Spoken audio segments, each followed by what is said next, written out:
Muy buenas a todos, espero que se encuentren bien. Mi nombre es Nelder Tosco y junto a Ángel Chávez, este semestre estaremos a cargo de brindarles una serie de videos del curso de Ingeniería Sismoresistente que esperamos que les sea de mucha ayuda para que ustedes puedan rendir una excelente evaluación. Bien, el siguiente video estará dividido en 4 partes. Primero hablaremos sobre los fundamentos de la sismología. Luego repasaremos lo que es la dinámica de estructuras para un grado de libertad. También veremos la respuesta elástica de estructuras sometidas a terremotos y finalizaremos con una serie de ejercicios correspondiente a prácticas pasadas para que puedan ganar más confianza en los temas. Bien, comenzaremos con lo que es fundamentos de sismología, que no es nada más que un repaso de lo que se vio en geología. Bien, comenzaremos con la definición. Es una rama de la geofísica que se encarga del estudio de los terremotos y la propagación de las ondas sísmicas que generan en el interior y superficie de la Tierra. Ella estudia la causa y efecto de los terremotos, los tipos de sismos y sus características, la propagación sísmica y los métodos para cuantificar la intensidad y magnitud sísmica. Ahora hablaremos sobre lo que es la tectónica de placas. Todo comenzó en 1913 con Alfred Wegener, con su libro Teoría de la deriva continental, donde postulaba que en un comienzo solo existía un continente llamado Pangea y un solo océano llamado Pantalaza, que a lo largo del tiempo en la Tierra se fue dividiendo hasta llegar a la configuración que tenemos hoy en día. ¿Y por qué pasa eso? Bueno, la Tierra se ha dividido en varias capas. Las dos primeras son la litosfera y la astenosfera. Esta primera se encuentra en estado sólido y tiene aproximadamente una espesura de 100 kilómetros. Y debajo de esa se encuentra la astenosfera, que está en un estado de semifusión debido a su elevada temperatura. Entonces, ¿qué es lo que pasa? Debido al gradiente de temperatura, van a existir las corrientes de convección, que al momento de llegar al límite con las placas, van a desplazarse horizontalmente junto a las placas tectónicas, ¿no? Entonces va a existir una acumulación de energía elástica de formación entre las placas. Entonces, vamos a hablar ahora sobre los mecanismos de falla. Entonces, como ya mencioné, va a existir una acumulación de energía, la cual al superar el límite de resistencia de la roca, va a ser liberada en formas de ondas sísmicas, como está presentado aquí. Bien, y el momento que esa energía supera el esfuerzo admisible de la roca, ella se va a romper, liberando toda la energía acumulada en forma de ondas sísmicas. Entonces, el punto exacto de rompimiento o falla se llama foco, y la proyección en un plano horizontal se le conoce epicentro. Esas ondas pueden ser de dos tipos, pueden ser ondas de cuerpo o ondas de superficie. Las de cuerpo se tienen las ondas P, que son en el sentido axial a la propagación, y las ondas S, en forma transversal. Y las ondas de superficie son conocidas como las ondas Rayleigh y las ondas Loeb. También es importante destacar que las ondas P son las que tienen mayor velocidad y son las primeras a ser registradas.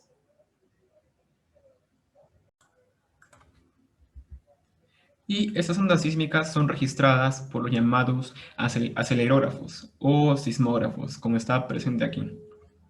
Bien, está claro que este es un sismógrafo antiguo, ¿no? Mecánico o analógico. En la actualidad se tienen sismógrafos digitales, electrónicos, que va a leer lo que es la aceleración del suelo en sus tres componentes, que serían en sentido norte-sur, este-oeste y sentido vertical. Y el resultado de esto son los acelerogramas, que mide la aceleración del suelo respecto al tiempo. Aquí tenemos 4 acelerogramas para 4 terremotos, y algunos parámetros de importancia de esos registros son el PGA, el PGB y el PGD, que son el pico de aceleración, el pico de velocidad y el pico de desplazamiento del suelo respectivamente. En el caso de Perú, a nivel nacional, el que administra estos dispositivos es el Instituto Geofísico del Perú, IGP, Y se puede acceder a ese sitio donde se encuentran información sobre todos los sismógrafos a nivel nacional, en este link de aquí. Bien, y ahora aprovecharemos esta pregunta de la PC1 del 2021 para repasar lo que era riesgo, peligro y vulnerabilidad sísmica. Bien, primero el riesgo está relacionado con la zona sísmica, ¿no? O sea, con la localización geográfica de una edificación. Aquí tenemos el mapa de peligro sísmico de la norma E030 del RNE. El peligro estaba relacionado con la resistencia del edificio, es decir, que también ella fue diseñada y construida, ¿no? Una edificación como esta tendrá más peligro, ¿no? En cuanto a la vulnerabilidad, se define como el producto del riesgo y el peligro. Por ejemplo, una edificación será más vulnerable si ella se estuviese localizada en una zona sísmica de alto riesgo, como es la costa peruana, y que está en condiciones como esta de aquí.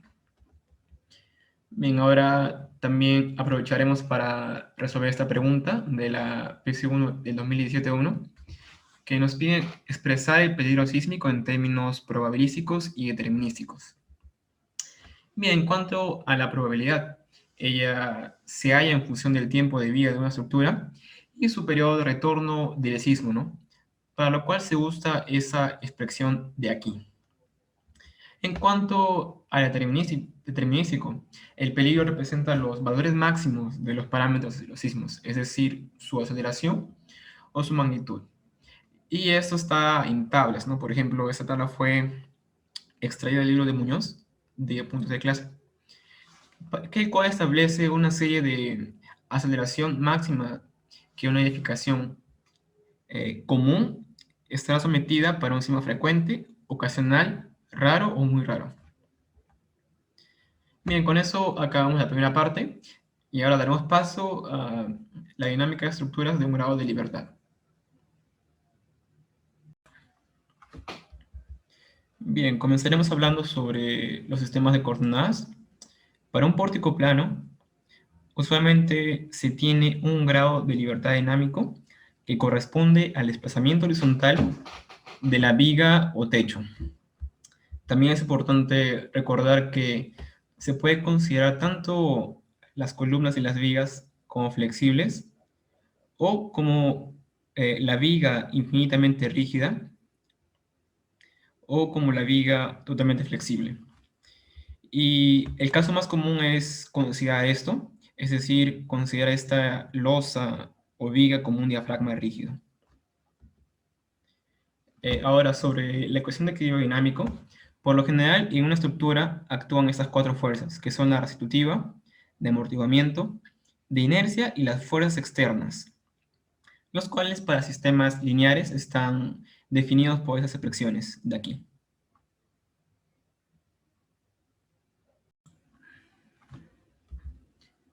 Bien, ahora hablaremos sobre los sistemas dinámicos más simples que existen, que serían las vibraciones libres sin amortiguamiento.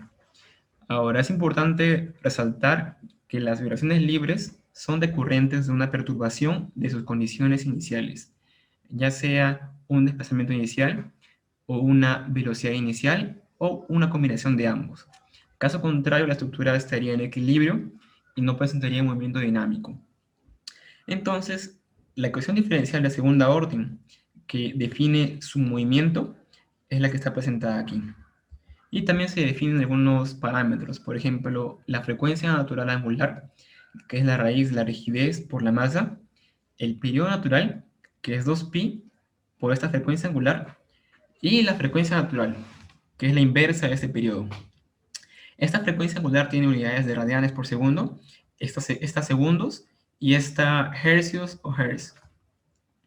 Entonces, la solución para esta ecuación es esta de aquí, donde la amplitud y el ángulo de fase dependen de las condiciones iniciales, las cuales están definidas por estas fórmulas de aquí. Este ángulo de fase tiene que estar entre menos pi medios y pi medios. Entonces, graficando esta solución, se obtiene la respuesta de esta forma, ¿no? Que es armónica. Una posible animación de la estructura seriada que está mostrada aquí. Yo le doy un deslocamiento, un desplazamiento inicial y una velocidad inicial, porque tiene una pendiente aquí en el tiempo cero. Y esta va a ser la respuesta de nuestra estructura, ¿no? Donde la amplitud máxima va a ser el valor de este ROM. Ahora hablaremos sobre vibraciones libres amortiguadas, para el cual se tendrá la ecuación diferencial de segunda orden de esta forma de aquí.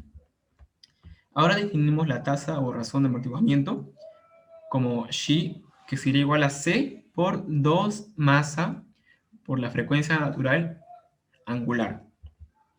Y entonces se subdivide en tres casos: amortiguamiento subcrítico para una tasa menor que 1, amortiguamiento crítico para una tasa igual a 1 y supercrítico para una tasa mayor a 1. Para estos tres casos, la solución está graficada aquí. Es importante resaltar que solo la solución con un amortiguamiento subcrítico, es decir, con una tasa menor a 1, presentará oscilaciones. En la ingeniería civil es común trabajar con estructuras con una tasa de amortiguamiento menor a 1, que es de la orden de 5 a 3%. Por eso, el único caso que nos va a interesar es este de aquí, amortiguamiento subcrítico. Entonces, la solución para esta ecuación diferencial de segunda orden va a ser la que está presentada aquí, donde se define ahora la frecuencia angular amortiguada, como esta relación de aquí, la amplitud como esta relación de aquí, y el ángulo de fase como esta fórmula de aquí. Entonces, graficando esa solución, se obtiene una respuesta de este tipo. Aquí tenemos las dos sobrepuestas, ¿no? La primera, que es la sin amortiguamiento, la que está en una línea medio gris, y la con amortiguamiento supercrítico, que es la que está en negrito. Entonces, para tasas de amortiguamiento muy bajas, nuestra frecuencia angular amortiguada se va a parecer mucho a la frecuencia natural. Por eso los periodos se pueden aproximar como está mostrado aquí, ¿no? Son casi idénticos. Y también tenemos esta figura de aquí, donde vemos cómo varía la respuesta a medida que se aumenta el amortiguamiento. Para una estructura con una tasa del 2%, se tendrá muchas oscilaciones hasta que la respuesta decaiga. En cuanto a una estructura con una tasa de la orden de 20%, tendrá un decaimiento mucho más rápido. Bien, para este tipo de vibraciones, una relación muy importante que se tiene es la de decaimiento logarítmico, que es representada por este delta.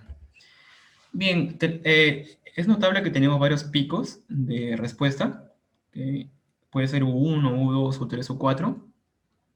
Y si derivamos lo que es la ecuación de movimiento, que es esta de aquí, igualamos a 0, podemos obtener los instantes de tiempo t en los cuales ocurrirá estos picos de amplitud. Entonces, si dividimos dos picos consecutivos, se obtendrá la siguiente relación. La demostración queda a cargo de ustedes porque no es muy complicado. Entonces, al logaritmo natural de esa relación se le conoce como decaimiento logarítmico, que es esto de aquí. Y recordemos que en la ingeniería civil se trabaja con tasas de amortiguamiento muy pequeñas. Entonces, esta parte se puede aproximar a 1, por lo que nuestro decaimiento logarítmico se puede aproximar como 2pi por xi. Otra propiedad importante es que este decaimiento es acumulativo. Entonces, para n picos de amplitud, tendríamos esta relación de aquí multiplicado por n, o sea, el número de ciclos. Y para aplicar todo lo aprendido hasta ahora, vamos a aprovechar a resolver este ejercicio de aquí, que es la pregunta 3 de la parte teórica de la PC1 del ciclo 2022, en el cual el enunciado dice lo siguiente. A un pórtico con masa concentrada, es decir, un sistema de un grado de libertad dinámico, se le aplicó estáticamente una fuerza de 200 toneladas para desplazarlo 5 milímetros. Luego el sistema desarrolló una vibración libre y en 5 segundos la amplitud se redujo a 0.2 milímetros. Y nos piden identificar lo que sería la constante de amortiguamiento C del sistema en estas unidades. Y también nos dan este gráfico de aquí. A este tipo de preguntas me gusta llamarlas como problema de identificación de parámetros, porque nos dan algunos datos o propiedades de la estructura y nos piden calcular las propiedades restantes utilizando las relaciones de la dinámica con las iniciales. Este tipo de problemas es muy común en las prácticas, se repite bastante, entonces es importante que lo repasen. Y entonces, ¿cómo comenzamos? Con la fuerza aplicada y el desplazamiento se puede obtener la rigidez de la estructura. Tenemos una fuerza que fue aplicada estáticamente de 200 toneladas y que generó un desplazamiento de 5 milímetros. Entonces, la rigidez de la estructura se obtendría simplemente usando esta relación, que nos dio un valor de 40.000 toneladas fuerza por metro. Ahora, utilizando la expresión de decaimiento logarítmico, que era este de aquí, si nos ponemos a contar el número de ciclos que transcurre desde la posición inicial hasta el instante de t 5 segundos, donde nos dan la amplitud, o sea, 0, 1, 2, vamos a llegar a un número igual a 20, como el que está aquí. Entonces tenemos estos dos datos aquí. Conocemos esto y esto. Y también conocemos el n. Entonces aquí podríamos despejar la tasa de amortiguamiento Shin, que sería igual a 2.56%. A ver, este ensayo se llama ensayo de decaimiento libre y es muy usado en laboratorios porque básicamente lo que se hace es darle un desplazamiento inicial y la estructura va a generar eso de aquí. Entonces, con esta expresión podemos calcular la tasa de amortiguamiento de nuestra maqueta. Bueno, ahora del periodo amortiguado se obtiene esta relación de aquí, donde esta frecuencia angular amortiguada viene dada por la frecuencia angular natural por esta relación con la tasa de amortiguamiento. Entonces, desde aquí hasta aquí tenemos 5 segundos y 20 ciclos. Entonces, nuestro periodo amortiguado viene dado por 5 por 20. Es decir, nuestro TD vale 0.25 segundos. Entonces, una vez conociendo esto, podemos calcular la frecuencia natural amortiguada y reemplazando la tasa Xi ya conocida, podemos obtener la frecuencia angular natural, que es el WN, omega n, perdón. Entonces, despejando, se obtendría esta expresión de aquí, para lo cual, reemplazando todo esto, este valor de aquí y este valor de aquí, nos daría 25.14 radianes por segundo.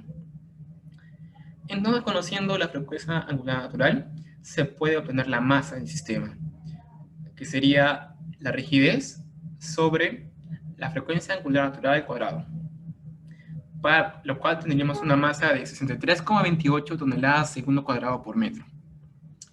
Entonces, finalmente, se calcula el valor de C con esta expresión de aquí, que nos daría simplemente 2 veces la masa por la frecuencia natural angular y la tasa Xi. Entonces, empezando todo lo calculado, nos daría un valor de 81,51 toneladas fuerza segundo por metro, que es lo que nos pedía el problema. Y chicos, tengan mucho cuidado con las unidades. Deben ser unidades consistentes.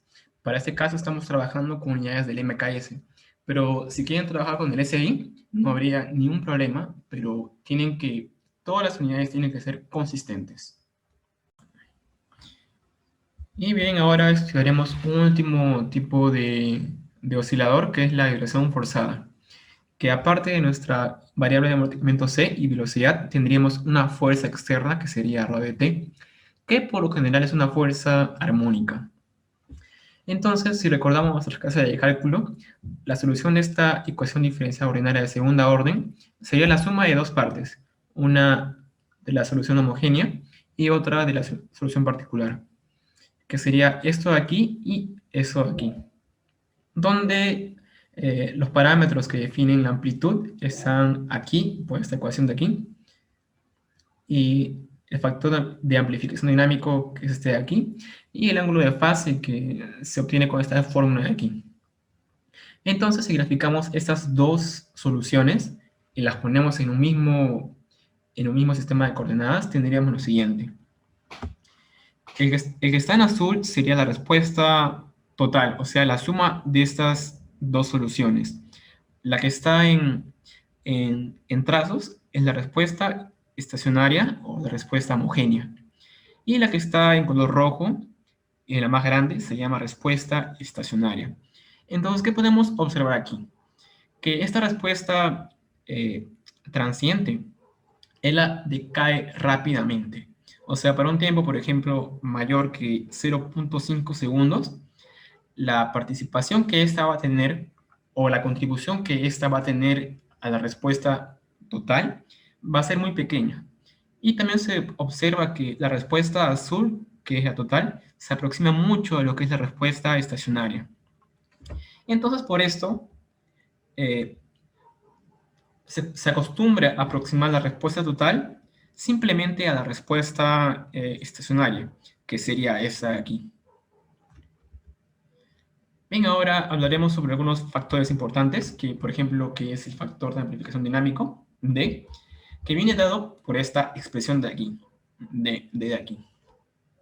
Si lo graficamos, se observa que ella varía conforme varía la tasa de amortiguamiento.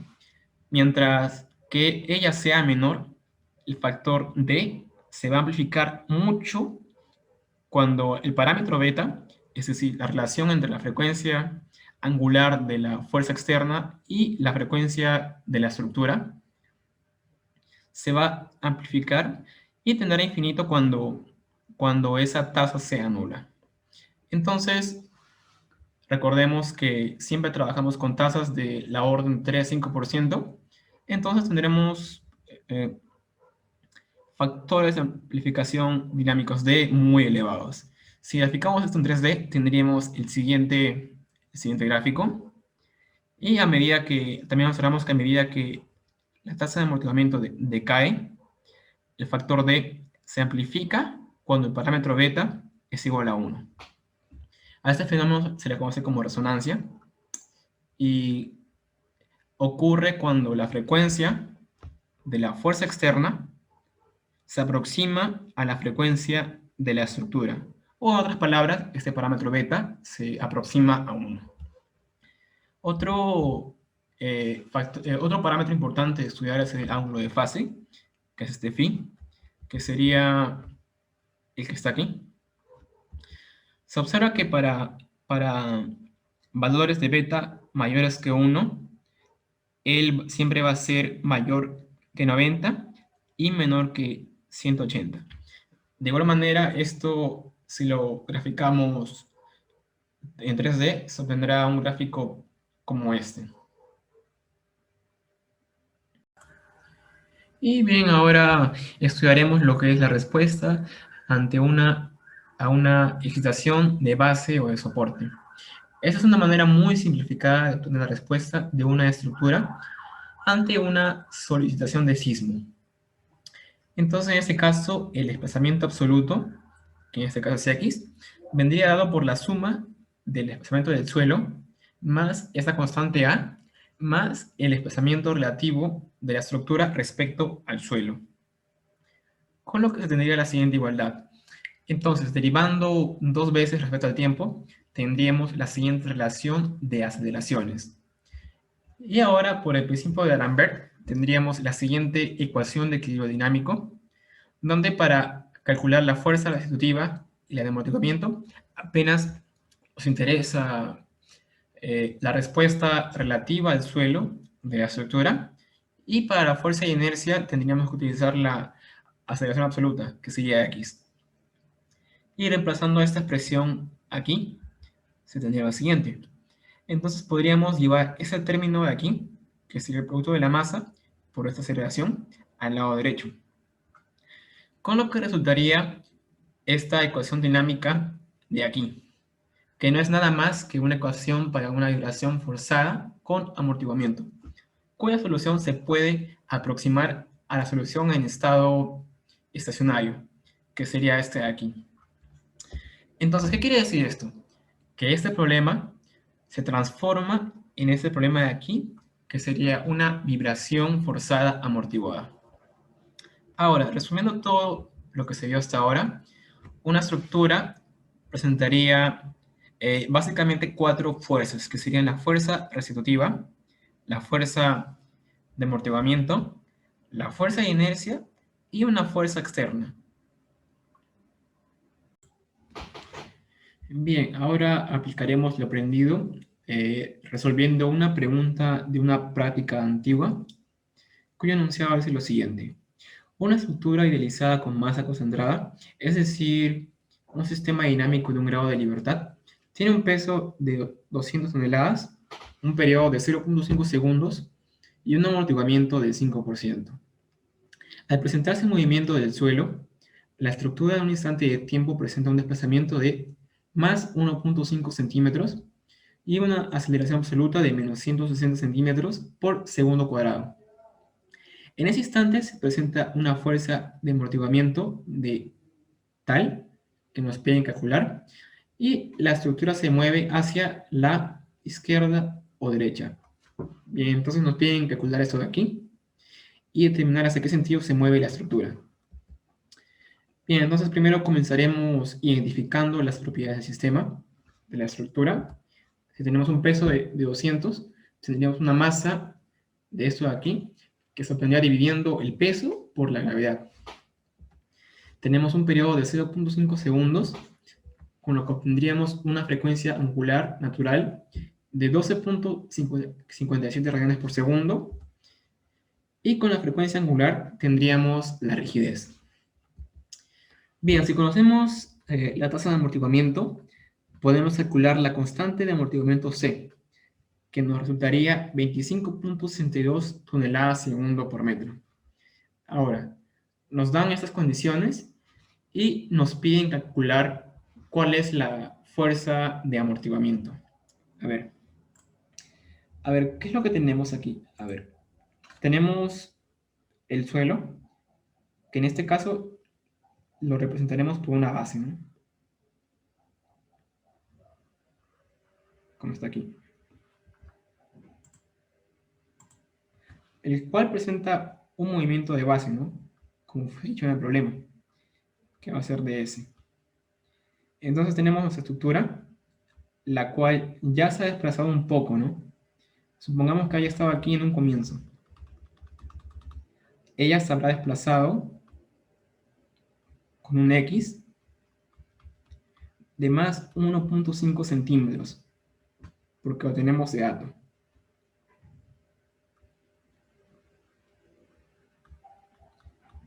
Entonces, nuestro resorte estará estirado y la fuerza restitutiva irá hacia la izquierda. Entonces, haciendo el diagrama de cuerpo libre, tendríamos lo siguiente para nuestra masa de aquí. Vamos a poner otro color aquí.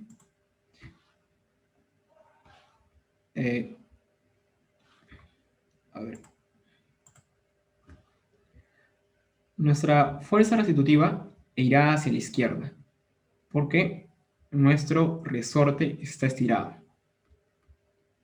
Y vendría por K veces X. A ver, también tenemos de dato la aceleración absoluta, que iría hacia la izquierda con una magnitud de 160 centímetros segundo cuadrado. Entonces va hacia la izquierda la aceleración. Entonces, ¿esto qué quiere decir? Que nuestra masa se estará moviendo hacia la izquierda, porque el movimiento sigue el sentido de la aceleración. Recuerden eso. Y si la velocidad está hacia la izquierda, nuestra fuerza de amortiguamiento irá hacia la derecha, porque ella se opone siempre al movimiento con una magnitud de C veces la velocidad relativa respecto al suelo. Y finalmente nuestra fuerza de inercia siempre se opone a la aceleración, siempre es contraria. Entonces ponemos nuestra fuerza de inercia aquí, cuya magnitud debe ser igual a la masa por la aceleración absoluta. Entonces, haciendo un equilibrio dinámico aquí, o sea, igualando las fuerzas a cero en el sentido X, podemos calcular, disculpen,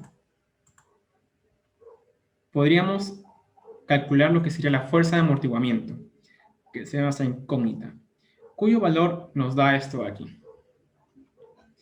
Bien, y con eso concluimos la parte de dinámica de estructuras, y ahora pasaremos a explicar lo que sería la respuesta elástica de estructuras sometidas a terremotos.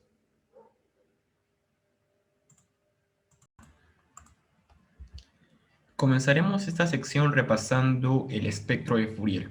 Bien, recordemos que cualquier señal puede ser analizada tanto en el dominio del tiempo como en el dominio de la frecuencia. Por ejemplo, esta señal, que resulta de la suma de tres componentes armónicas, esta suma puede ser expresada en el dominio del tiempo como esta función de aquí, y a su vez puede ser también expresada en función en el dominio de la frecuencia, donde cada amplitud de la componente determinará su porcentaje de participación en la función. Entonces, a ese espectro de frecuencias, de amplitud, se le conoce como espectro de Fourier o de amplitud, el cual puede ser obtenido para cualquier señal. Entonces, veamos algunos ejemplos para poder interiorizar esto. Aquí tenemos esta señal, que es una armónica y monocromática, que tiene apenas una componente sinoidal. Entonces, su espectro de Fourier tendrá apenas un pico, el cual será correspondiente a la frecuencia natural de esta señal. Por el contrario, tenemos esta señal, que es la suma de dos funciones armónicas. Entonces, el espectro de Fourier tendrá dos picos, una correspondiente a 2 Hz y otro correspondiente a 5 Hz. Sin embargo, su amplitud dependerá de cuánto esa componente ayuda en la función resultante. Como aquí la amplitud es 100, la cual es mucho mayor que 40, tendrá una mayor amplitud en ese espectro. Recordemos que esta amplitud está normalizada, o sea, el valor máximo de esta amplitud fue dividido, perdón, todos los valores de la amplitud fueron divididos por el valor máximo, y se obtiene un pico con valor unitario, como está presentado aquí y aquí. Entonces, si recordamos las clases de cálculo aplicado, recordaremos que cualquier señal puede ser expresada como una serie de Fourier, o una suma de armónicos, como está presentado aquí, donde los componentes son los siguientes. Entonces, los sismos no son una excepción a eso. Ellos son una suma de infinitos armónicos, como está aquí, y por eso su espectro de Fourier tendrá infinitos picos, como está aquí. Sin embargo, tendrá algunos que sobresalirán más, como este caso es este o este de aquí, que se llamarán como frecuencias predominantes.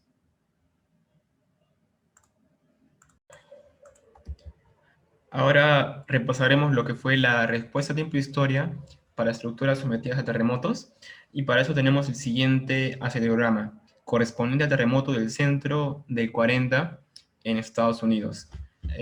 Este gráfico de aquí es la aceleración del suelo, la velocidad y el desplazamiento respectivamente. Entonces, si dividimos por la masa a la ecuación de movimiento de una estructura de un grado de libertad, obtendríamos la siguiente ecuación diferencial de segunda orden, donde nos damos cuenta de una cosa muy importante, que la respuesta dinámica dependerá apenas de dos parámetros, que son la frecuencia angular y la tasa de amortiguamiento. Entonces, ¿qué quiere decir esto? Que dos estructuras, no importa que tengan una masa muy diferente, por ejemplo, que una sea mucho más pesada que otra, Si ellas tienen la misma razón entre la rigidez y su masa, es decir, si tienen la misma frecuencia angular y la misma razón de amortiguamiento, su respuesta va a ser idéntica. Esta es una propiedad muy importante que se puede obtener de esta relación. Entonces aquí traje algunos ejemplos de respuesta ante este sismo. Bien, esta primera columna representa cuando fijamos un valor para un amortiguamiento del 2% en cuanto variamos el periodo natural de la estructura. Se observa que a medida que el periodo aumenta, se va a obtener un mayor pico de desplazamiento de la estructura, ¿no? Por ejemplo, aquí teníamos 6, bueno, casi 7, para un periodo de 0.5 segundos, mientras que para un periodo de 2 segundos tendríamos casi el triple, ¿no? Que sería más o menos 19 centímetros. Y en esta columna tenemos el caso opuesto. Fijamos el mismo periodo fundamental de la estructura en cuanto variamos la tasa de amortiguamiento. Observamos que a medida que esta tasa aumenta, el valor pico va a disminuir.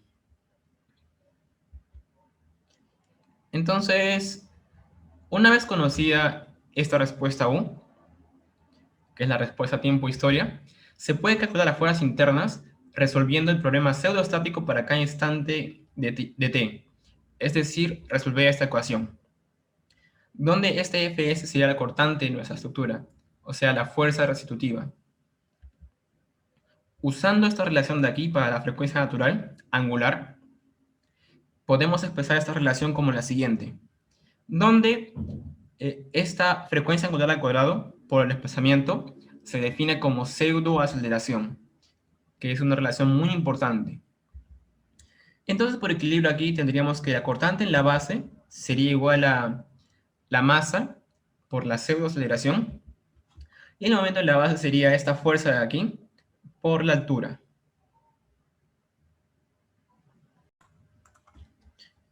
Bien, ahora pasaremos a repasar los espectros de respuesta. Bien, primero, el concepto de un espectro de respuesta se define como la colección de los valores pico de la respuesta dinámica de una estructura de un grado de libertad, variando su frecuencia angular y manteniendo fijo su razón de amortiguamiento para un determinado sismo.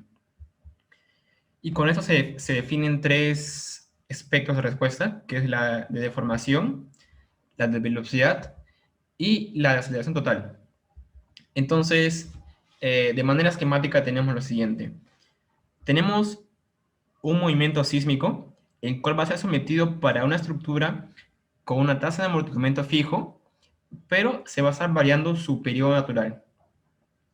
Entonces coleccionaríamos los valores picos de la respuesta y con eso armaríamos nuestro espectro de respuesta. Aquí tenemos otro ejemplo, por ejemplo, para este sismo de aquí, que es del centro, tendremos varias estructuras. Recordemos que siempre fijando nuestra tasa de amortiguamiento, que en este caso es 2%. Entonces, por ejemplo, para una estructura de 0.5 segundos, obtendríamos su respuesta a tiempo historia, calcularíamos el valor máximo o el valor pico y lo graficaríamos aquí. O sea, para 0.5 botamos su valor máximo, que es 6.79. Lo mismo hacemos para otras estructuras con otros periodos, o sea, por ejemplo, un segundo aquí, calculamos el valor pico y lo graficamos. Y lo mismo fue hecho así para un periodo de 2 segundos, como está aquí. Entonces, juntando todos estos valores picos, se obtiene el espectro de respuesta o desplazamiento. Entonces, una vez conociendo este espectro, ya podríamos conseguir los otros dos espectros, que son el de pseudo velocidad y el de pseudo aceleración, porque son definidos como la multiplicación de la frecuencia angular por este espectro de respuesta, por D, y la pseudo aceleración como la frecuencia angular al cuadrado por el espectro de respuesta, como está aquí. Bien, algunos puntos importantes de los espectros de respuesta son los que los voy a mostrar a continuación. Por ejemplo, primero, para una estructura muy rígida, o sea, quiere decir que su constante K se aproxima al infinito, Y esto se traduce en un periodo natural fundamental cerca a cero, que es usual que se diga que sea menor que 0.035 segundos. Entonces, físicamente, ¿qué estaría pasando? Nuestra estructura es muy rígida, que ella prácticamente no se deforma y se mueve junto al suelo. Por lo que nuestra aceleración total se aproximaría a la aceleración del suelo. En otras palabras, tendríamos ese espectro de pseudoaceleración para un periodo muy pequeño o aproximado a cero, se tendría valor de pico de aceleración del suelo, como está aquí.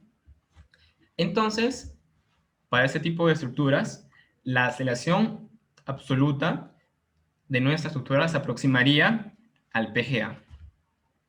Y por el contrario, tenemos una estructura muy flexible, que es cuando nuestra constante de rigidez se aproxima a cero. Esto quiere decir que nuestro periodo fundamental sería muy grande, entonces prácticamente aproximados a infinito, y se acostumbra a decir que es mayor que 15 segundos. Entonces, en nuestro aspecto de respuesta o desplazamiento espectral, para un periodo muy elevado, él se aproxima a lo que sería al pico de desplazamiento del suelo, o peak ground displacement. Entonces, físicamente, ¿qué quiere decir esto? Que como la estructura es muy flexible, ella prácticamente se quedará en el mismo lugar, y entonces el desplazamiento relativo de esa estructura se aproximaría al PGD. Bien, a modo de ejemplo, les traje los aspectos de respuesta para los sismos que les mostré al comienzo de esta presentación. Fijamos la tasa de amortiguamiento para el 5%, con lo cual se obtienen los siguientes aspectos de respuesta. Bien, como ya mencioné, cada aspecto de respuesta es diferente para cada sismo y para cada tasa de amortiguamiento, de los cuales el más importante es el de pseudoaceleración. ¿Y por qué? Porque si tenemos nuestra estructura, conocemos su periodo natural, podemos obtener su pseudoaceleración apenas en este gráfico, con lo que podríamos determinar las fuerzas internas en esa estructura y dando procedencia al diseño estructural. Bien, aquí traje algunos espectros especiales, que son el espectro de demanda, que a diferencia de los espectros que ya vimos, en el eje X, en vez de tener el periodo natural, tiene el desplazamiento espectral, con lo cual se obtiene un gráfico como una flor. Y también el espectro tripartito, que es una forma de presentar los tres espectros de respuesta de desplazamiento, pseudo velocidad y pseudo aceleración en un mismo gráfico, mediante una escala logarítmica, como está aquí. Bien, con eso finalizamos la parte de la respuesta elástica de estructuras sometidas a terremotos y ahora resolveremos unos ejercicios correspondientes a prácticas pasadas.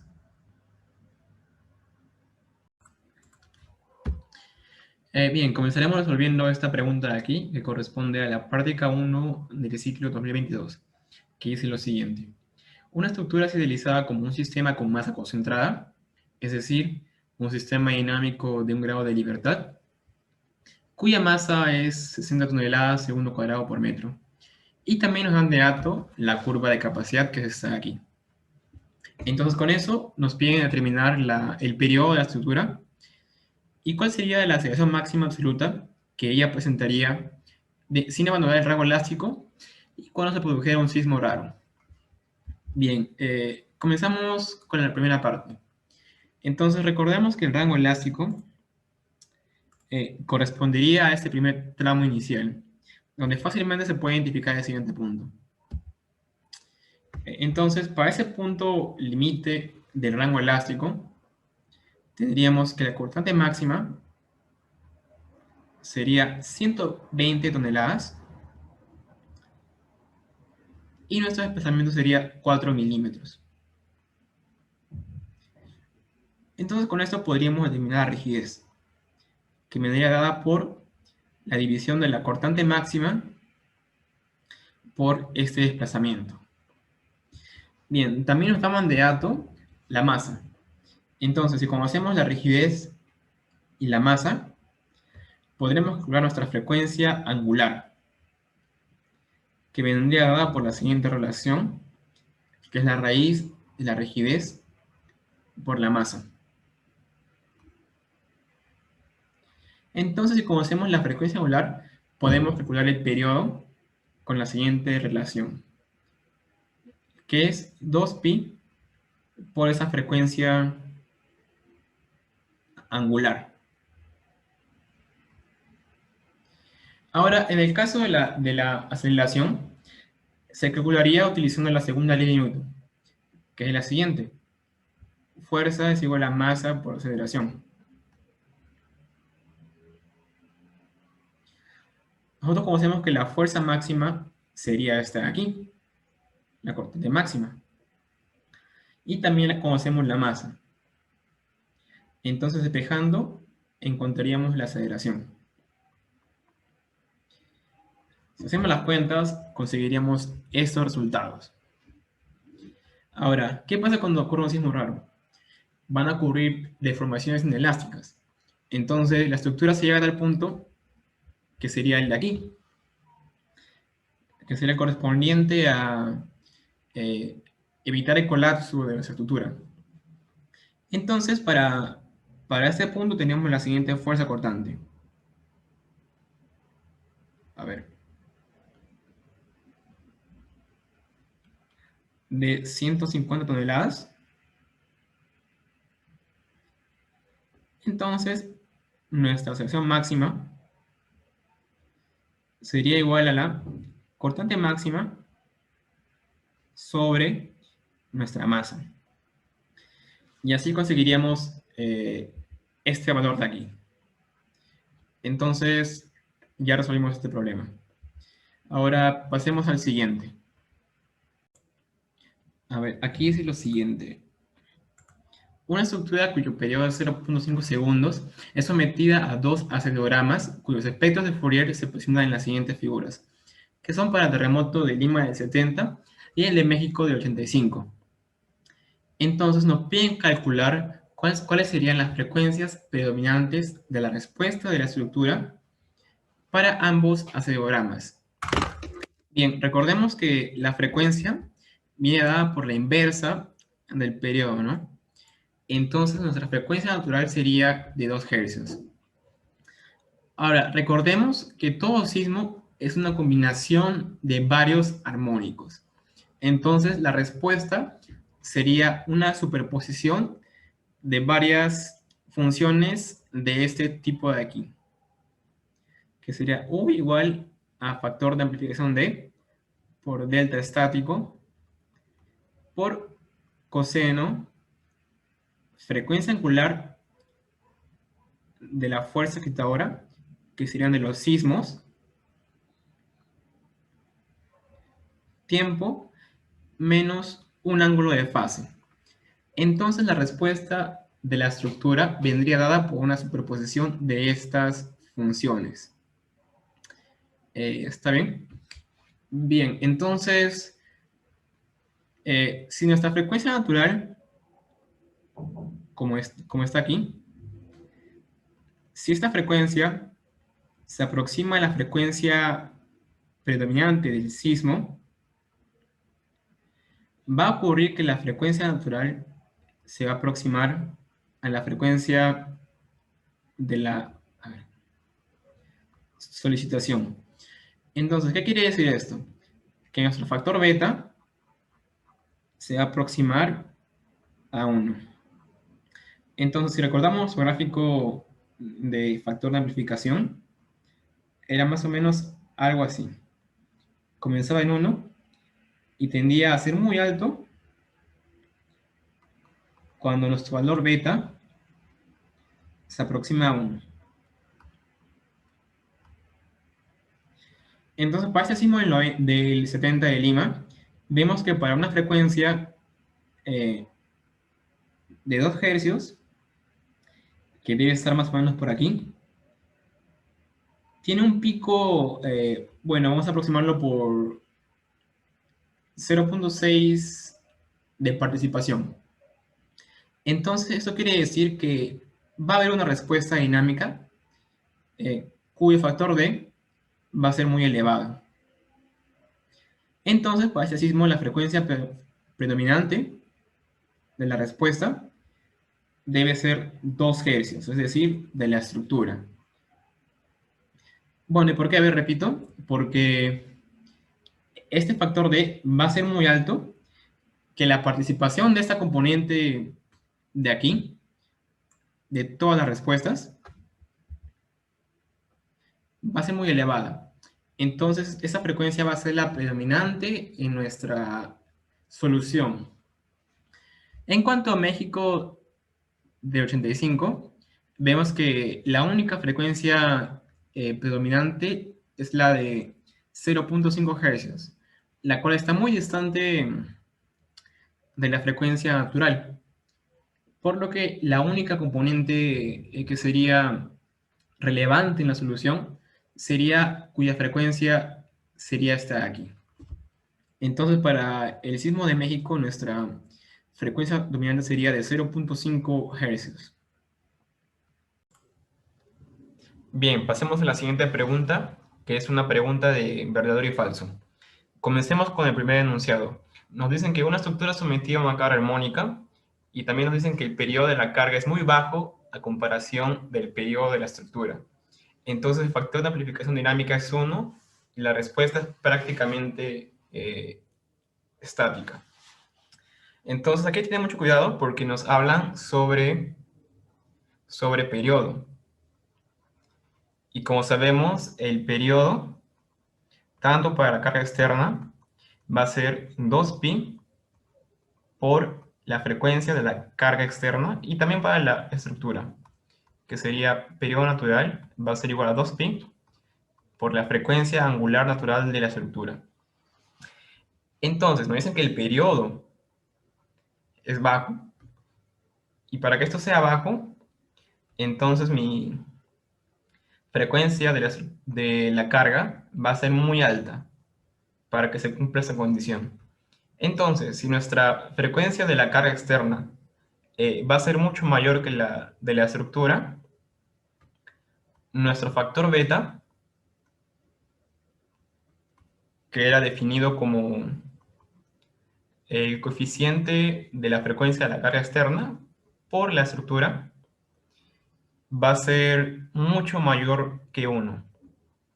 Y si recordamos nuestro gráfico del factor de amplificación, que era más o menos así, siempre comenzaba en la unidad, tendía un pico y después bajaba, era el factor de amplificación D, y aquí estaba el factor beta.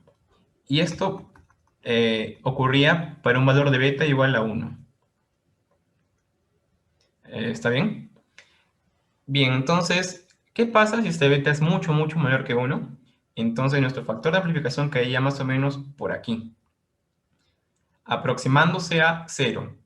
Entonces, nuestra respuesta era de este tipo, era factor de amplificación delta estático, coseno de la frecuencia de la carga armónica, tiempo menos un phi. Entonces, esto va a tender a ser 0. Entonces, prácticamente nuestra estructura estaría en reposo, por lo que este enunciado sería falso. Siempre es importante que aquí diferencien periodo de frecuencia. A veces nos dan aquí un enunciado sobre periodo. Entonces, es importante no cometer ese error de confundir los términos. Bien, pasemos al siguiente enunciado. Nos dicen, una estructura sometida a movimiento de suelo, si la frecuencia de la estructura coincide con la frecuencia predominante del acelerograma, entonces la estructura presentará desplazamientos mayores del suelo. A ver, tenemos, por ejemplo, una aceleración del suelo, que va a ser más o menos algo así, ¿no? Bien aleatoria. Vamos a poner U2 puntos G respecto al tiempo. Esta va a tener un espectro de Fourier de la siguiente manera. Va a ser un conjunto de picos. Aquí va a estar la amplitud que va a estar normalizado a la unidad, y aquí va a estar frecuencia en hercios. Nos dicen que la frecuencia predominante, o sea, este F, coincide con la frecuencia natural de la estructura. Si esto pasa, entonces la frecuencia de la carga externa va a ser idéntica a la frecuencia natural. Entonces, para este caso, nuestro beta va a ser igual a 1. Entonces, pasaría este caso de aquí. Entonces, los desplazamientos se van a amplificar mucho. De delta estático coseno omega barra t menos phi. Entonces, para este caso, la respuesta de nuestro sistema va a ser la máxima. Sin embargo, no se puede afirmar nada respecto que sean mayores a los del suelo. Entonces, aquí sería también falso.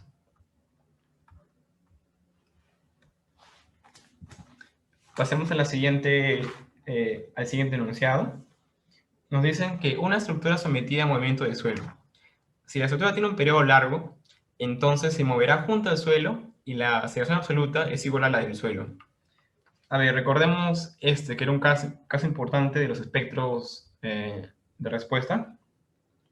Si tiene un periodo muy grande, se va a aproximar más o menos al infinito. Entonces, si recordamos esto, nuestra rigidez va a tender a ser nula. Eso quiere decir que es una estructura muy, muy flexible. ¿Estamos bien? O sea, la estructura prácticamente va a quedar en el mismo lugar. Entonces, el desplazamiento total va a ser igual a 0. En cuanto el desplazamiento relativo se va a aproximar al PGD. Entonces, si la respuesta total es nula, entonces la aceleración absoluta también va a ser nula. Lo que se cumplía en este caso era esta relación, más no la que nos dicen en el enunciado. Entonces también sería falso. Siguiente enunciado. Una estructura es sometida a una carga armónica. Si la frecuencia de la carga es muy alta comparada con la frecuencia de la estructura, entonces el factor de amplificación dinámica tiende a 0. Bien, aquí sí nos hablan directo de frecuencia, ¿no? Y ya no de periodo. Entonces la frecuencia de la carga armónica, que va a ser esto, es muy elevada en comparación de la frecuencia de la estructura. Por lo que nuestro factor beta, que queda definido como este cociente, también va a ser mucho mayor que 1. Por lo que si recordamos nuestro factor de amplificación, que ya lo dibujé antes, pasaba esto de aquí. Entonces aquí sí se cumpliría lo que está anunciado aquí. Para un valor de beta muy mayor a 1, nuestro factor de amplificación D tenderá a ser nulo. Entonces aquí es verdadero. Y bueno, el último enunciado era, si una estructura con amortiguamiento del 10% es sometida a una carga dinámica, cuya frecuencia es cercana a la de la frecuencia circular de vibración de la estructura, entonces se espera una amplificación dinámica cercana a 5. A ver, veamos aquí. Aquí nos dicen que la frecuencia de la carga va a ser muy cercana a la frecuencia circular o natural. Entonces nuestro factor beta se va a aproximar mucho a 1, que era el caso del pico, ¿no? Que ya mencioné antes. Va a ser este caso. Si recordamos nuestra fórmula del factor de amplificación dinámico, era la siguiente. Era 1 sobre la raíz. A ver, aquí está un poco mal. Déjeme corregir aquí. Vamos a borrar aquí. Rápido. Voy a mostrar el lapicero aquí. Sería 1 por la raíz de 1 menos beta al cuadrado, todo eso al cuadrado, más 2xi beta también al cuadrado. Todo eso está en la raíz. Entonces tenemos el valor de xi, que es 10%. Y para el caso de que cuando beta es 1, esto tiene a ser 0, entonces se va. Y nos quedaría prácticamente 1 sobre 2 xi beta. Si reemplazamos los datos que tenemos, nos va a dar un valor a 5, como es lo que se dice en el enunciado. Entonces aquí también va a ser verdadero.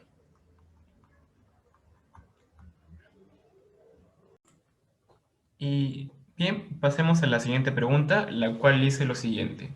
Para el espectro mostrado, estima el desplazamiento espectral y la amplificación dinámica de aceleraciones de una estructura de periodo de 0.5 segundos con un amortiguamiento similar al del espectro. Y nos dan este gráfico de aquí. Entonces, como ya expliqué en la parte anterior, cada espectro de respuesta es fijando una tasa de amortiguamiento. Aquí nos dan como dato que esa estructura va a estar con el mismo amortiguamiento que ese espectro. Entonces podríamos usarlo sin ningún problema. Y nos da una serie de enunciados y nos piden determinar cuáles son verdaderos. Bien, comencemos. Este es un espectro de demanda, porque a diferencia de los demás que vimos, aquí en vez de estar el periodo, está el desplazamiento espectral. Entonces hay que hacer unos pasos antes para poder calcular cuánto es la pseudoaceleración para nuestra estructura. Entonces, ¿qué hacemos? Tenemos que primero buscar unos puntos notables de ese espectro, por ejemplo aquí, para el cual tenemos un desplazamiento espectral de 2 centímetros y una pseudoaceleración de 0.5 g. A ver, recordemos que nuestro periodo es de 0.5 segundos. Entonces yo puedo obtener la frecuencia angular fácilmente. Ahora, para poder trabajar con estos datos, es necesario recordar esta expresión de aquí para la pseudoaceleración, que era igual a la frecuencia angular al cuadrado por el desplazamiento espectral, SD. Entonces, si reemplazamos para este punto, este CD y este CA, podremos calcular el periodo asociado a este pseudo desplazamiento. A ver, para el punto 1 se tendrá este periodo de aquí. Entonces, este periodo es menor que el periodo de nuestra estructura, que era de 0.5 segundos. Esto quiere decir que nuestra estructura va a estar más o menos en esta curva, por aquí y por aquí. A ver, chicos, aquí también es importante que recuerden que aquí tienen que evaluar siempre el periodo, porque va de menor para mayor. Si trabajan con frecuencia, sería lo opuesto. Por eso, por conveniencia, siempre les aconsejo que trabajen con periodo. Entonces, como demostramos aquí, nuestro periodo de 0.5 segundos es mayor a este 0.4, que resultó para este punto, entonces va a caer aquí en esta parábola. Aquí se ve, ¿no? Nuestro periodo es mayor que este T1. Entonces va a caer en la parábola. Entonces, si simplificamos esta expresión de aquí, haciendo álgebra, conseguiríamos la siguiente expresión. Entonces, nosotros tenemos este valor de frecuencia angular, que es 12.5664 radianes por segundo. Si reemplazamos aquí, vamos a conseguir el desplazamiento espectral asociado a nuestro periodo.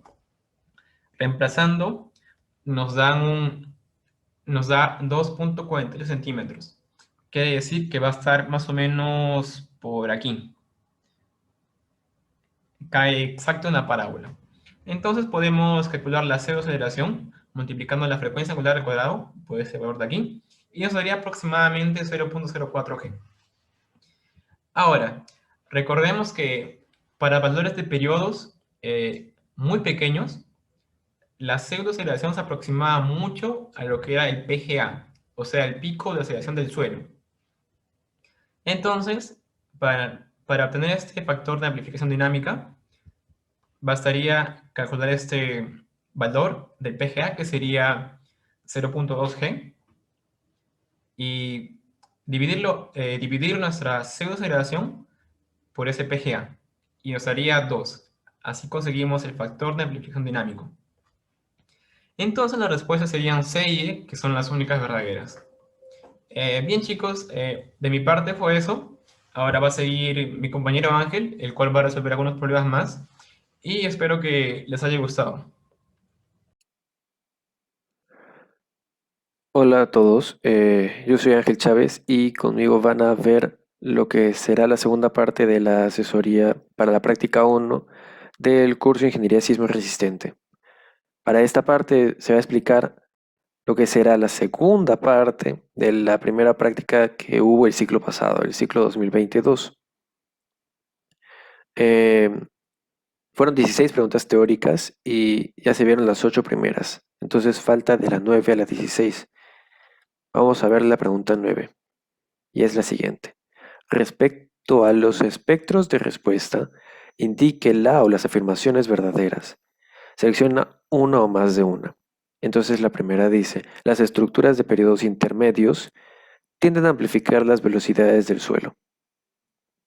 Ok, para saber si esta afirmación es verdadera o falsa, lo que se tiene que hacer es ver cómo cambian las velocidades espectrales en el espectro de un sismo.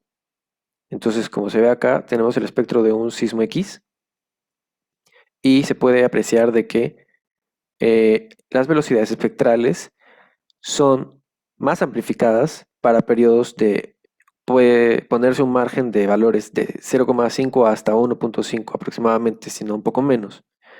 Estos periodos sí se pueden considerar como intermedios, porque los periodos cortos no llegan a 0,7, 0,6.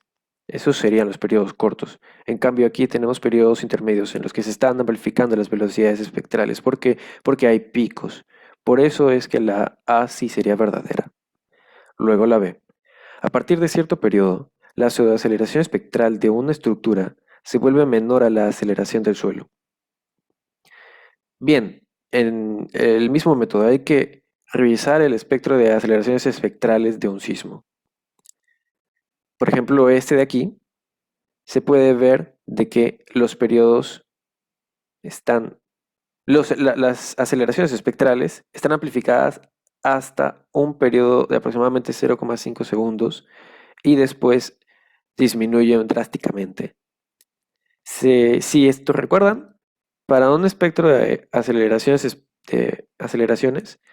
el primer valor que sería para periodo igual a cero, corresponde a la aceleración que se lleva el suelo, la aceleración que le está cayendo el suelo. Eventualmente, dentro del espectro, las aceleraciones que va a recibir la estructura, porque este es el espectro de aceleraciones de la misma estructura, eventualmente va a ser menor a la aceleración del suelo. ¿Y eso dónde ocurre? Ocurre para este sismo en aproximadamente el periodo 0,6 o 0,7. Eso quiere decir de que no siempre va a estar amplificándose la aceleración, sino que ocurre la amplificación para periodos cortos y ya entrando a periodos intermedios y largos, no amplifica. Es más, se reduce la aceleración. Entonces, eso significa que la afirmación B también es cierta. Se vuelve menor la aceleración del suelo a la aceleración del suelo. Luego la C. Existen estructuras que pueden amplificar a la vez las velocidades y los desplazamientos del suelo. Ok, ¿cómo se corrobora si esto es cierto o falso?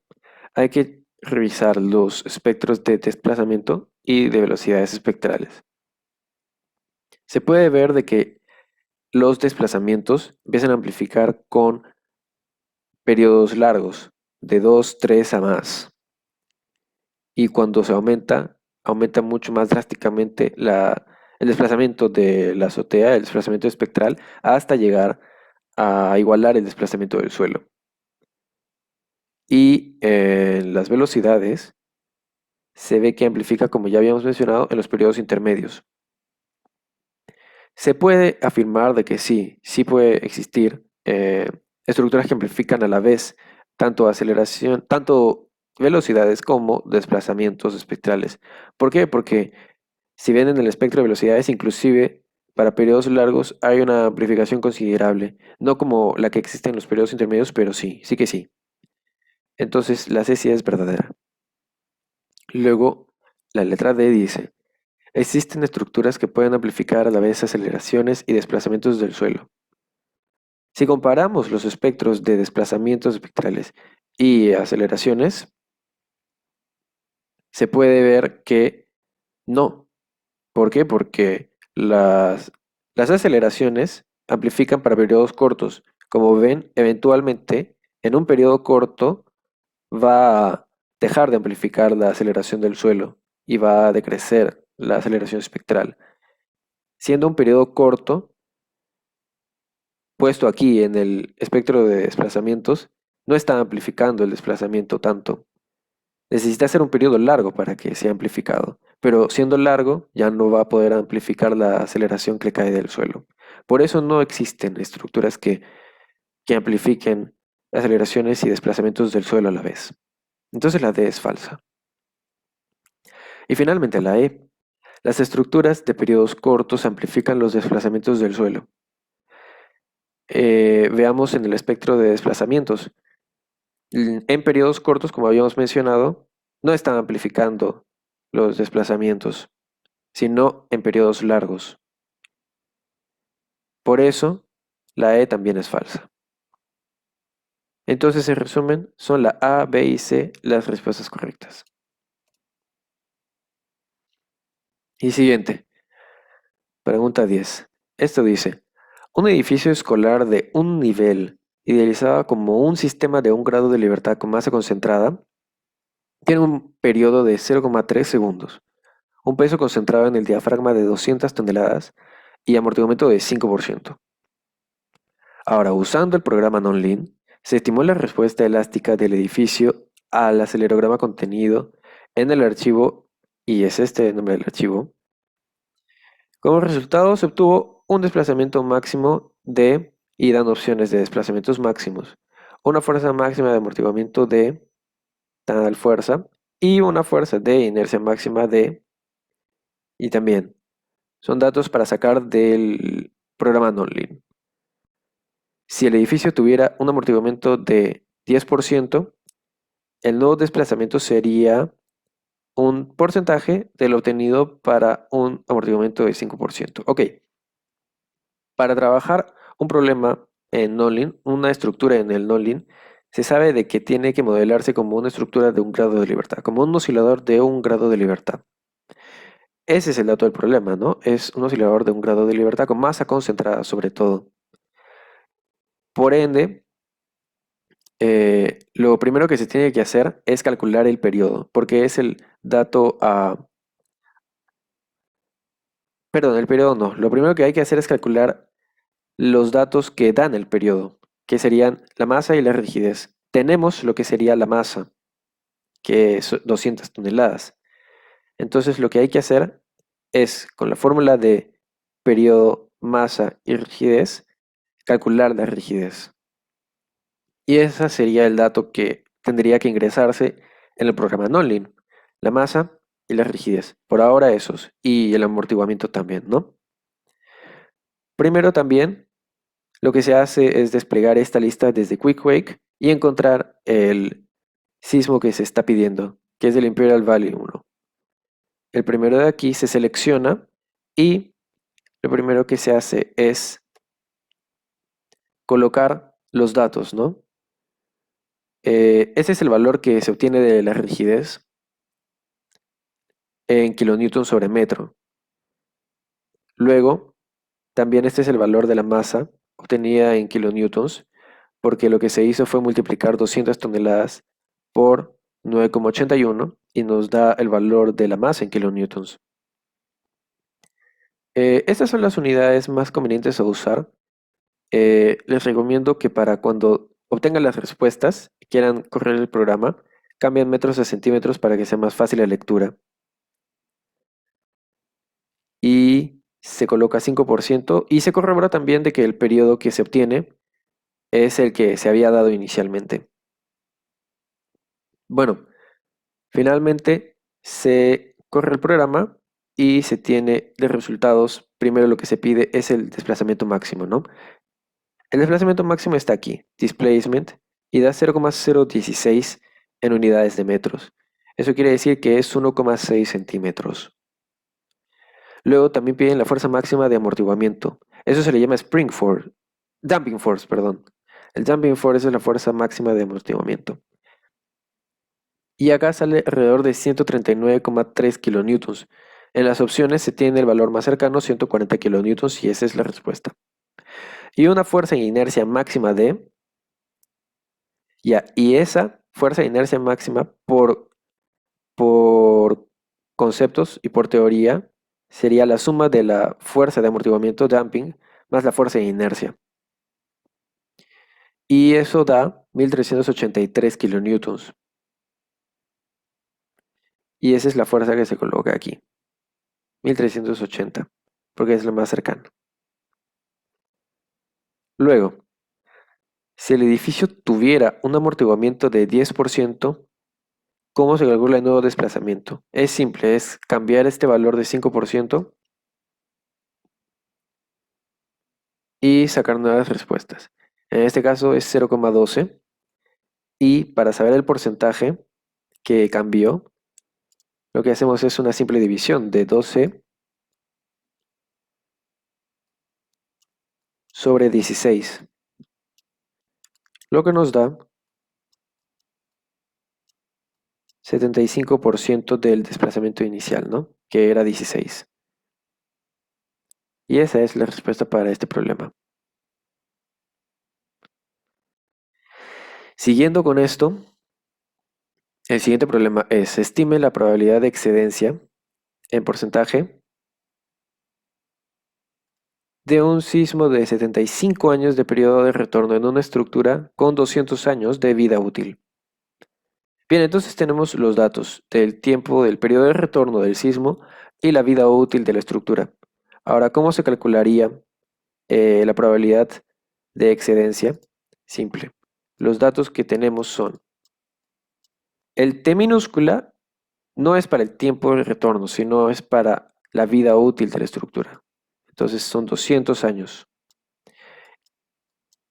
Entonces, el TR tenemos 75 años y esto se reemplaza así, ¿no? P igual 1 menos E elevado a la menos 200 entre 75. Ese número va a dar menor a 1 y va a salir bastante cercano a 100 por los datos que se tienen. El resultado es 93%. Esa es la probabilidad de excedencia de un sismo de 75 años de periodo de retorno para una estructura con 200 años de vida útil. Solo es la aplicación de la fórmula. Siguiente problema. Un pórtico de un nivel con vigas infinitamente rígidas se idealiza como un sistema de un grado de libertad con masa concentrada, con una rigidez lateral de 5.000 toneladas por metro, un peso concentrado de 150 toneladas y un amortiguamiento de 5%. Luego, si el pórtico se somete a un movimiento del suelo representado por el espectro de la respuesta de la figura a 5% de amortiguamiento, este espectro está diciendo que está a 5% de amortiguamiento, que equivale, ¿no?, con el amortiguamiento del pórtico, que es 5%, pide calcular la fuerza axial máxima en toneladas que presentaría cada columna tan solo por efecto del movimiento del suelo. Es decir, no se va a calcular la fuerza axial de las columnas a partir de la carga por gravedad, sino simplemente sería el peso repartido por cada columna, porque es simétrico, pero no. Esta fuerza axial que se va a calcular es a partir del movimiento del suelo que le está cayendo al pórtico. Entonces no va a tener relación con esta fuerza, esta fuerza de peso. Igual se va a necesitar el peso para calcular ciertas características, pero no entra a tallar en lo que sería el DCL o los gráficos de diagrama de momentos y diagrama de fuerzas axiales. ¿Ok? Listo. Lo primero que hay que hacer es calcular el periodo para entrar a este espectro. Sabíamos que el periodo se calculaba como teniendo los valores de la masa y la rigidez. Nos dan una rigidez de 5000 y una masa de 150 toneladas. Luego, el periodo sería simplemente la aplicación de la fórmula 2pi por raíz de 150 toneladas se divide entre g, ¿no? Porque queremos en unidades de masa, sobre la rigidez que es 5000. Y si aplicamos esta ecuación, el valor del periodo que se obtiene es de 0.347 segundos. Listo, tenemos el periodo. Ahora, lo que hay que hacer es ubicar este periodo dentro del el espectro que nos dan. Se ubica aproximadamente por aquí y obtenemos este valor, ¿no? Para obtener el valor exacto de la aceleración espectral que le va a caer al pórtico, de acuerdo a su periodo, lo que hay que hacer es interpolar, porque ese es un valor impreciso. No estaría bien decir que esto es 0,45 G. Lo habría que hacer es interpolar teniendo este valor y este valor. Entonces usaríamos una aceleración espectral de 0.1 G para un periodo de la estructura de 0,8 segundos y una aceleración espectral de 0,5 G y un periodo de la estructura de 0,3 segundos, para finalmente obtener la pseudoaceleración que necesitamos, la aceleración espectral que necesitamos. Finalmente, aplicando esa interpolación, que es una interpolación lineal, el valor que se obtiene es 0.46 G. Listo. Con este valor y la masa se puede por fin calcular la fuerza que le está cayendo a la estructura. ¿Por qué necesitamos esa fuerza? Porque es una fuerza de inercia que se va a repartir en las columnas como fuerza cortante, como momento y como fuerza axial. Entonces la fuerza de inercia que queremos sería la masa por la pseudoaceleración.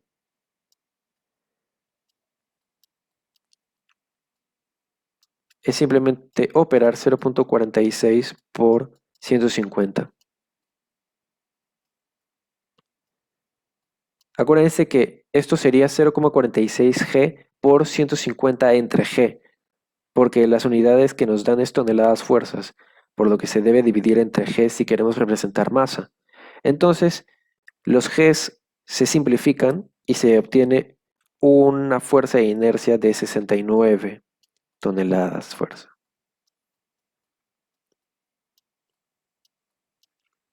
¿Listo? Ahora lo que se hace es representar la fuerza aquí de 69. Para hacerlo más simple vamos a llamarlo F, porque vamos a sacar relaciones de F que se van a llevar las columnas, ¿no?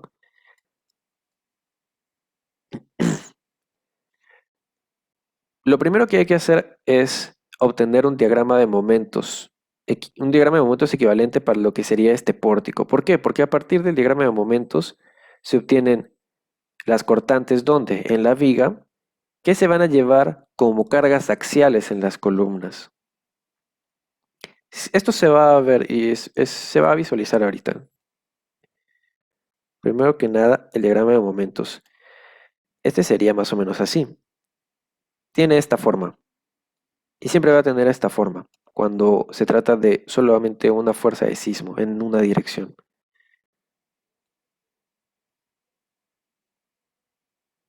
Listo. Este es el diagrama de momentos. Para saber cuánto es cada valor, lo que se hace es conocer las distancias y la fuerza que está cayendo. Como esta es una distancia de 3, se reparte la mitad del momento, la mitad de la distancia, 1.5 F y 1.5 F.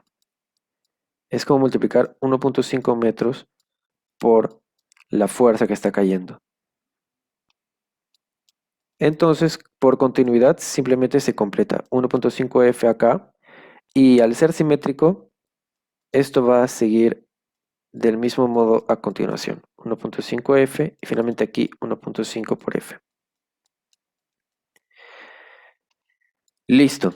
Ahora lo que se hace es ver en la viga qué momentos se tienen. Este momento se representa de esta manera, como un momento positivo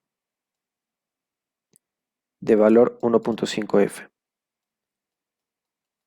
Y el otro momento, como está en la parte superior, es negativo.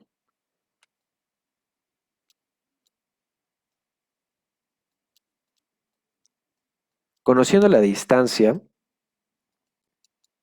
que es de 6 metros, sí se puede calcular las fuerzas cortantes que se llevan. El esquema de las fuerzas cortantes es un momento contrario al generado, ¿no? Y tiene esta forma, ¿no? Para que se equilibre. Entonces, el momento que generan estas fuerzas cortantes debe equilibrarse con el momento que está cayendo de aquí que estábamos viendo las columnas. Y esto nos da una fuerza cortante llamada F minúscula. Vamos a llamarla F minúscula. Y directamente, si se dan cuenta, la fuerza axial que le cae a las columnas va a ser F minúscula. Solamente de que en la columna de la izquierda va a ser axial eh, positiva, es decir, tracción, y en la última será una axial de compresión. Y para calcular esta fuerza F minúscula es simplemente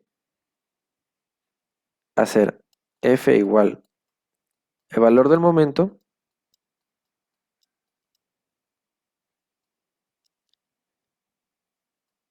y entre la distancia que es 6 metros. Y finalmente F da, o sea, F minúscula da la fuerza de inercia entre 4, o sea, 69 sobre 4. Y 69 sobre 4 es 17 toneladas. Listo, ese problema ya está.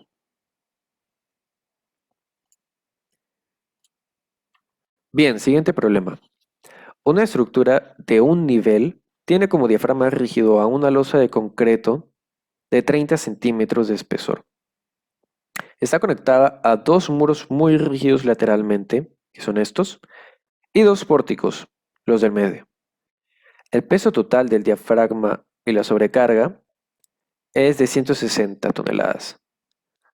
Y ahora dice que durante un sismo frecuente con una aceleración máxima de 0,2 g, la estructura presentó un factor de amplificación dinámico de 1,75.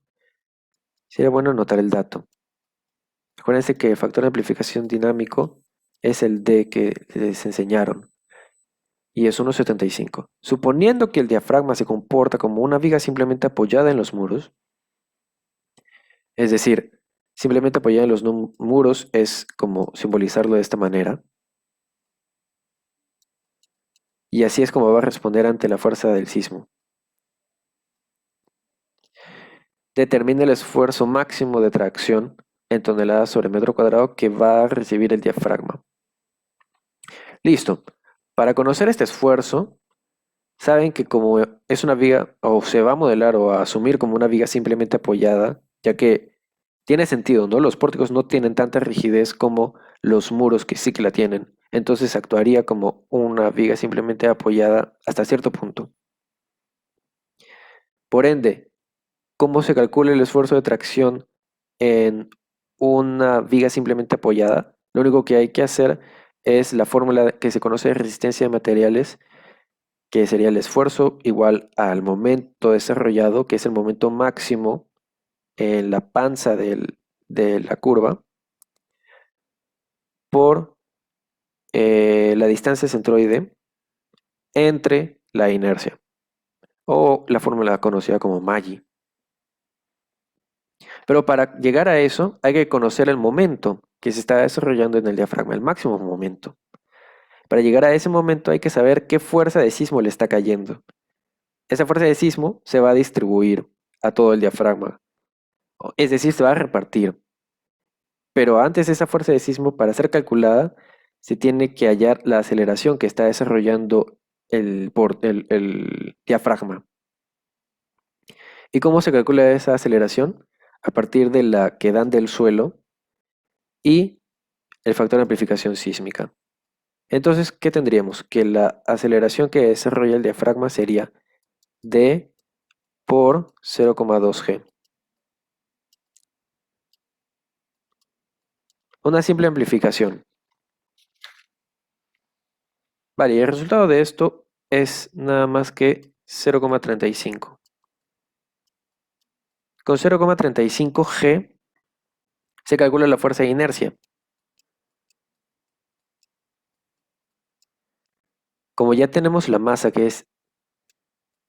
se va a asumir la masa que es la sobrecarga y el peso total del diafragma, ¿no? Todo considerado. Pero esta fuerza de inercia es debido a que es el peso de todo el diafragma más la sobrecarga, como un peso sísmico.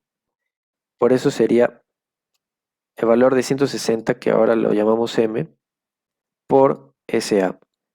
Entonces es multiplicar 160 por 0,35, lo que da 56 toneladas. Y para eh, modelarlo de esta manera, para asumir una viga simplemente apoyada que le está cayendo una carga distribuida sísmica, lo que hay que hacer es esta fuerza de inercia repartirla a lo largo de toda su luz. Y la luz dicen que es 16 metros.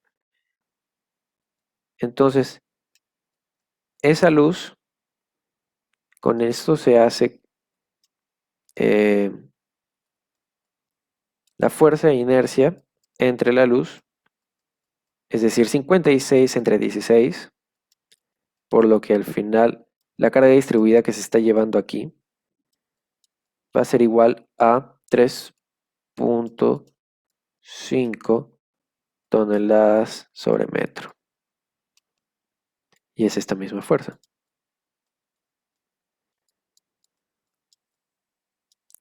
Luego, para calcular el momento desarrollado aquí, saben que la forma que tiene este diagrama de momentos solamente es una parábola, con punto máximo en el medio y cuyo valor es WL cuadrado sobre 8.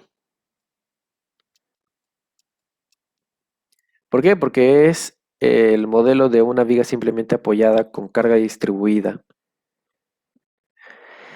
Por eso esto reemplazamos 3,5 y L16 al cuadrado entre 8, lo que nos da un momento de 112 toneladas sobre metro. Toneladas por metro. Por metro.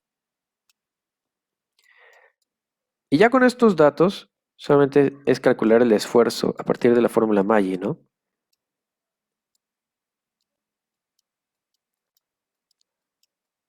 El momento se tiene que es 112. Y sería, como esta fuerza está actuando en esta dirección, en la dirección del diafragma, o la dirección del plano, que es esta de acá, el Y que se va a tomar es esta distancia de aquí. Solamente de que está volteada y se va a ver mejor de esa manera. Y esa distancia es simplemente la mitad de 4, o sea, 2 metros.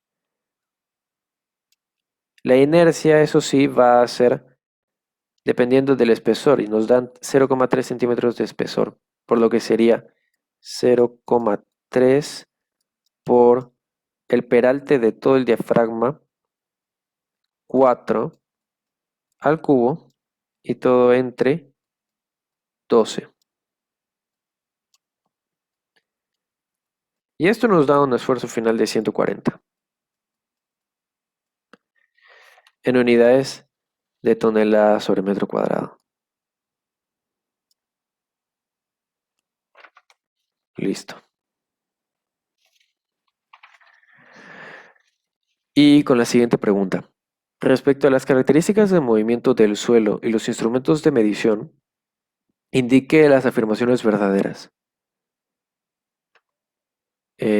Primera dice, el funcionamiento del sismómetro se basa en tener un sistema con similar frecuencia a la del suelo para captar con mayor amplitud el desplazamiento del suelo. Ok, primero que nada explicar lo que sería el sismómetro.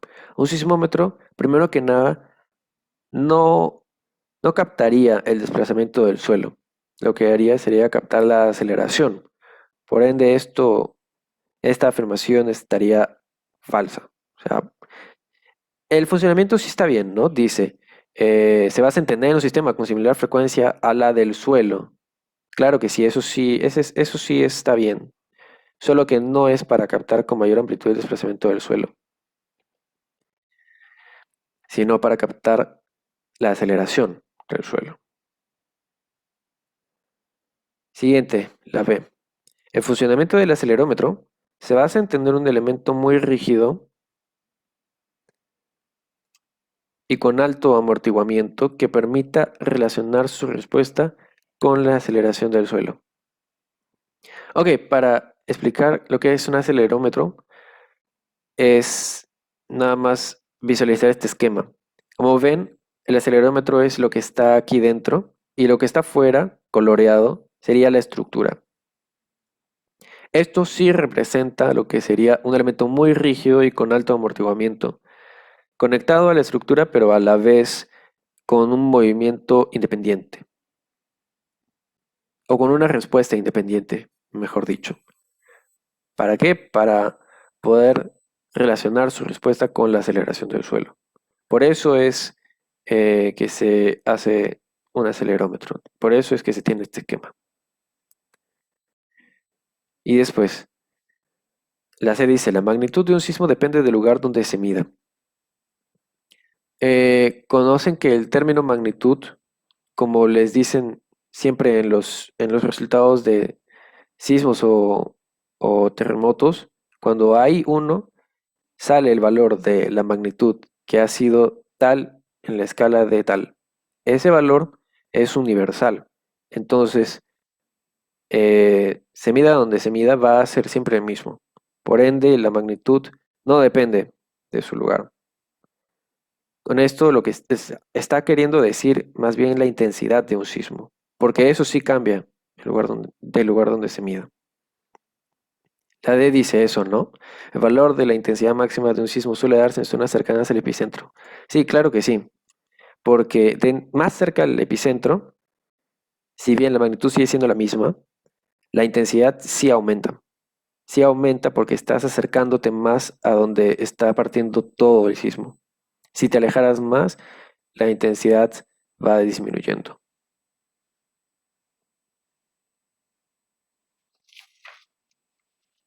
Entonces las respuestas son la B y la D.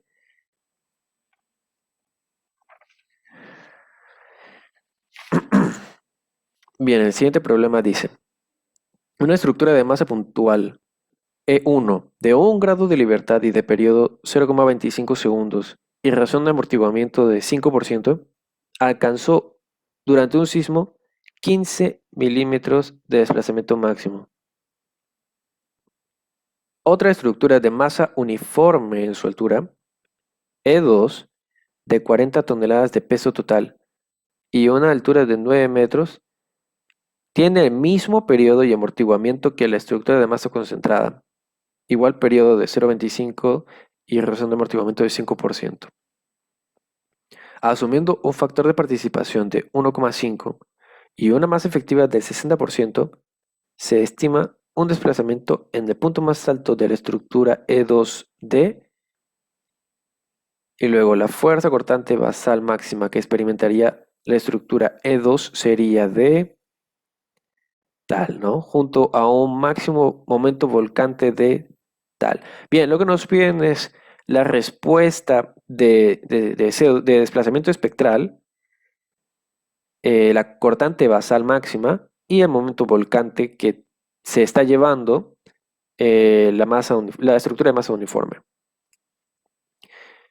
Entonces, para calcular todos esos valores, lo primero que hay que hacer es reconocer que la estructura de masa uniforme tiene estos valores iguales. Tiene igual periodo e igual amortiguamiento. Y ustedes sabían de que debido a la fórmula de, de la ecuación de movimiento, disculpen, a partir de ciertos artificios que se hacen a la fórmula de ecuación de movimiento, se llega a una expresión en la que solamente se encuentran el periodo y la razón de amortiguamiento. Más estrictamente periodo no, sino la frecuencia angular, pero es el periodo expresado de otra manera. Por ende, si una estructura comparte con otra estos dos valores, se puede decir de que sus respuestas están en función solamente o al factor de participación o son prácticamente similares. Entonces, lo primero que hay que hacer sobre esto es reconocer, ¿no? Hay un factor de participación aquí de 1,5, que es con el que se va a calcular el desplazamiento espectral de la estructura. A partir de que también del desplazamiento que ha alcanzado el oscilador de un grado de libertad. Entonces, el desplazamiento espectral solamente sería el factor de participación, que es 1,5, por los 15 milímetros que se está llevando de desplazamiento máximo la masa puntual. Y eso da 22,5. Luego lo que hay que hacer, bien, vamos a marcarlo como respuesta, 22,5.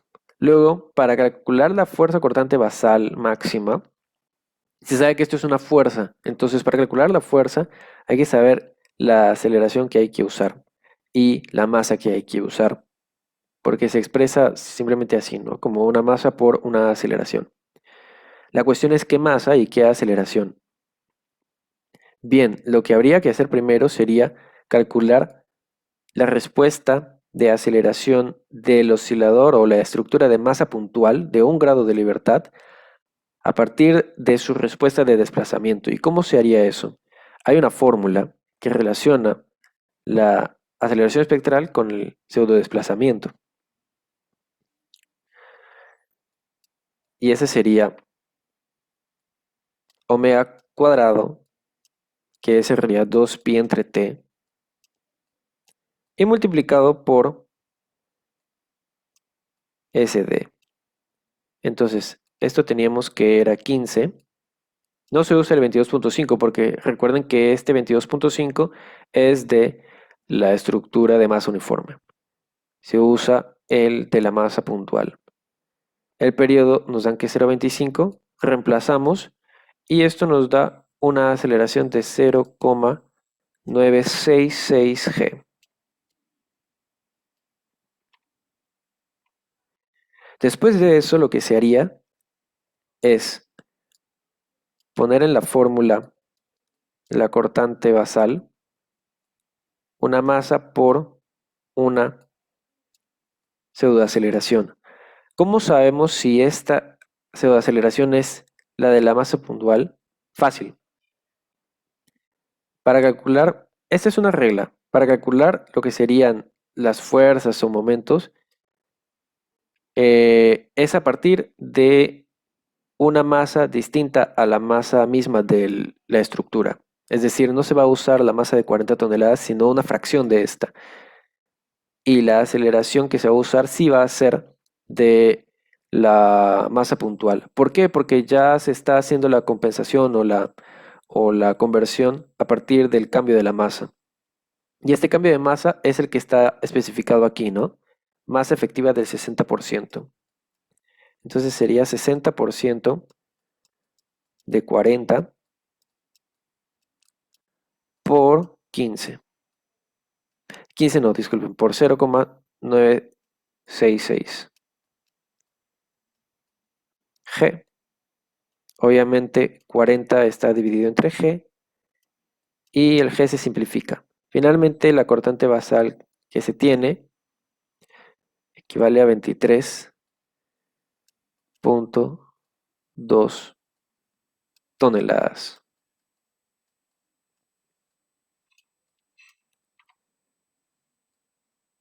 Encerramos la respuesta y el momento volcante de la estructura de masa uniforme en su altura se halla empleando también la cortante, pero como es un momento volcante, no es el que está representado por la fuerza en el punto máximo de la estructura. Es decir, no sería un momento a partir de esto,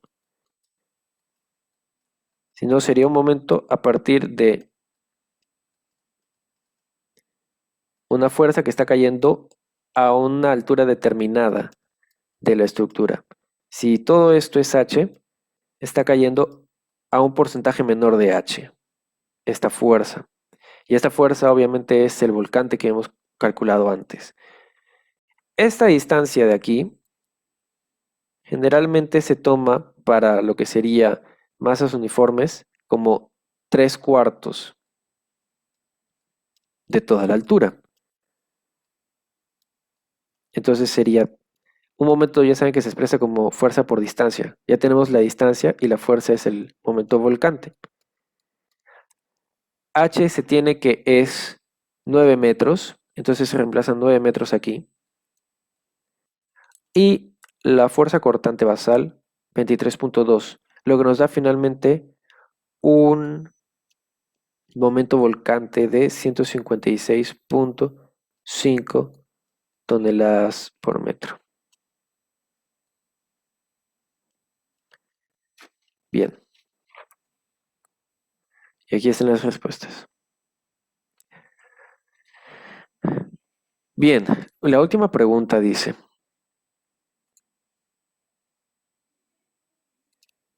respecto a la respuesta de sistemas continuos, indique las afirmaciones verdaderas. De aquí hay una o más de una verdaderas, ¿no? La A dice, la masa efectiva de un sistema de masa continua, es decir, la que habíamos visto en el problema anterior, la masa efectiva de un sistema de masa continua, es inversamente proporcional al cuadrado de su frecuencia angular. ¿Cómo sabemos si esto es cierto o falso? Fácil.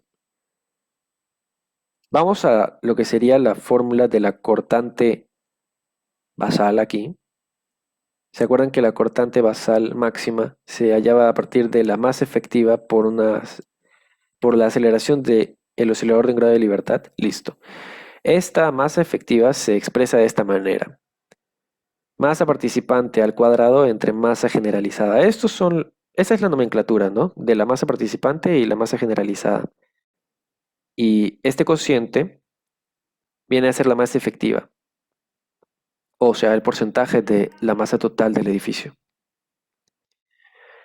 Entonces, lo que se hace es despejar de esta fórmula o reescribirla para tener frecuencia en función de masa efectiva. ¿Y cómo obtenemos la frecuencia circular? Conocemos una relación para la pseudoaceleración en la que está la frecuencia circular. Acuérdense de esta fórmula. Entonces simplemente sería escribir igual a omega cuadrado, es decir, frecuencia circular por SD. Y listo, como ven que están en el mismo término, es decir, hay dos miembros en la ecuación, ¿no? El primer miembro muestra la cortante y el segundo miembro muestra la masa efectiva, la frecuencia circular y el desplazamiento espectral. Pero como están en el mismo miembro, la masa efectiva y la frecuencia circular, ya saben que eso quiere decir que no son proporcionales. Es más, que son inversamente proporcionales. Porque una vez que pasas uno al otro lado, va a estar en el denominador. Por lo que mientras uno crece, el otro decrece. Entonces la A sí es correcto. La masa efectiva de un sistema de masa continua es inversamente proporcional al cuadrado de su frecuencia circular. La B después dice, la fuerza cortante basal de una estructura de masa continua es directamente proporcional a su masa efectiva. Fuerza cortante basal y masa efectiva. Y estamos viendo de la misma ecuación que sí, eso sí que es cierto y a simple vista. Esto es cortante basal y esto es masa efectiva. Como están en los dos miembros, pues es decir, uno está en un miembro y el otro está en el otro miembro, ocupando el lugar de numerador, quiere decir que mientras uno sube, el otro también va a subir. Y mientras uno baja, el otro también va a bajar. Entonces sí, la B también es cierta, también es correcto. Sí, son directamente proporcionales. Y ahora la C. La respuesta de un sistema de masa continua es igual al de un sistema de masa puntual con igual periodo y amortiguamiento. Ok, y aquí está la fórmula que les había indicado antes en la que se puede expresar la ecuación de movimiento a partir de razón de amortiguamiento y frecuencia circular, o bueno, lo que viene siendo periodo, ¿no? Eh, Esta afirmación no es correcta. ¿Por qué?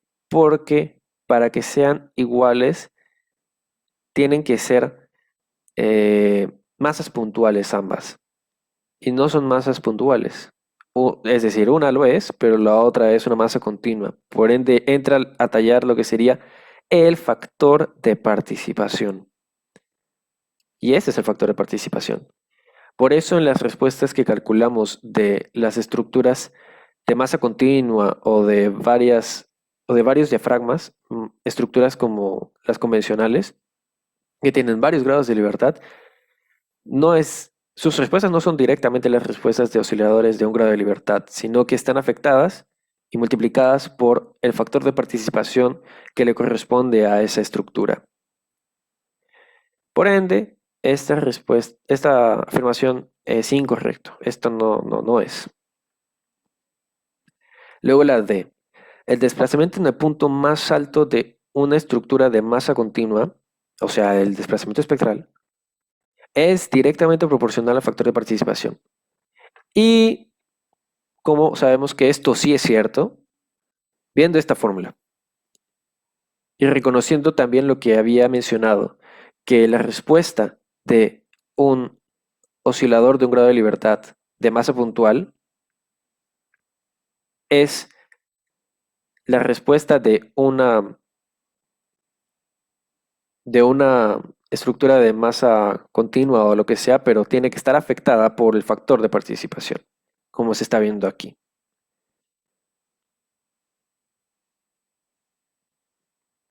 Eh, Está preguntando si es directamente proporcional, ¿no? Ahora reconozcamos, ¿no? En el punto más alto de una estructura, eso es este valor. Al factor de participación, este valor.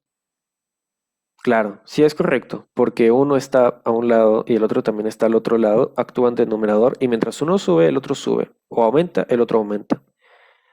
Nada, esto sí es correcto. La afirmación D sí es correcta. Y la E dice, el cuadrado de la frecuencia circular de un sistema de masa continua, es decir, este valor de acá, es directamente proporcional a su masa generalizada.